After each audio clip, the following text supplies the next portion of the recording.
saber lo que es real y lo que no. Qué es luz y qué es oscuridad. Ahora, olvídalo todo y ven conmigo. Willow. Hello, Ellie, Tony. I'm Pedro from Cartelera, Spain. How are you doing?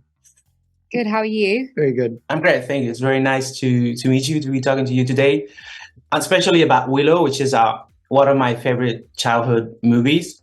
And that made me think that, you weren't born when the original film was released. Obviously, it's a thing of my generation. I'm old now, oh, God. So were you familiar with Willow prior to getting cast in this show? And what was it like diving into the world of 80s fantasy? Well, first off, you still look young.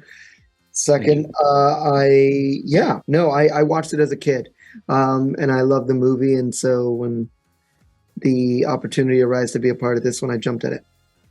I hadn't seen the movie, and so when I heard about the show, I watched the movie and just totally fell in love with it. And it's like really unique and individual tone, and the fun element of it. There's a very, I think, a very beautiful and interesting dynamic, especially from episode 2 onward, between generations, right?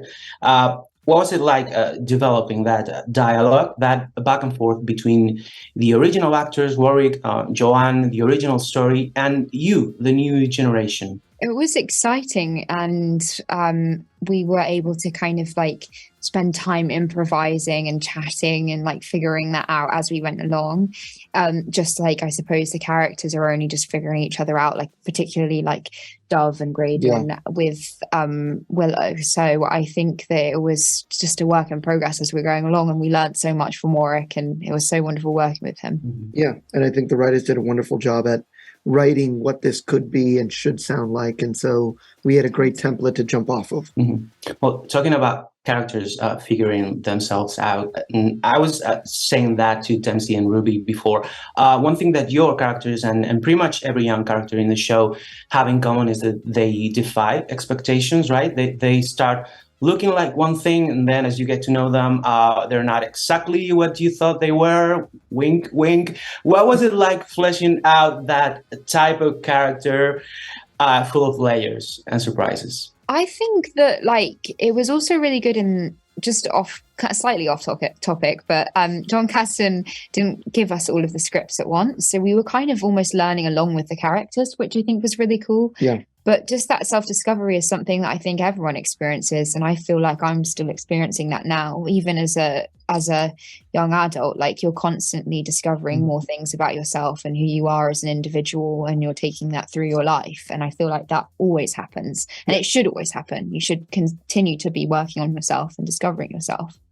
Again, kudos to the writers for writing three-dimensional characters for everyone.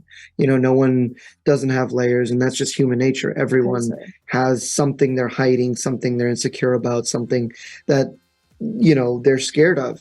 And, each one of us got to play into those things and play up those moments, and then seeing how we would interact with each other, whether it be Graydon and Dove, or Graydon and Jade, or Borman and whoever. Like, our dynamics constantly changed with whatever, and that was beautiful for us to like figure that out on set with whoever it might have been. Totally. Like, the complexities of the show is just so human within this fantasy landscape. 100%, and I think that's why people are going to gravitate towards it. Yeah.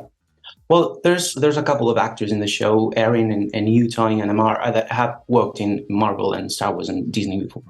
How did those experiences help you going into the world of Willow, which is also a Lucasfilm and a Disney property? Does that make it easier in any way, like to ease into it? Like, you already know the drill, or is it different? How does it compare?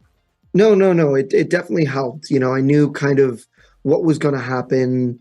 I maybe not on set or what filming was going to be like, but the general process of what was going to happen definitely helped. I think in terms of pressure of revitalizing a story like this and a beloved IP, that kind of pressure I've learned to kind of maintain and how to help myself stay sane. So it was definitely a huge help. And yeah, I'm happy to be here, and I'm happy for people to see it. So yeah. Okay, I have to wrap it up. Thank you so much for your time. It was a real pleasure talking to you. I have to say you are great in the show. So congratulations on that. Thank you. Thank you. No lo soporto.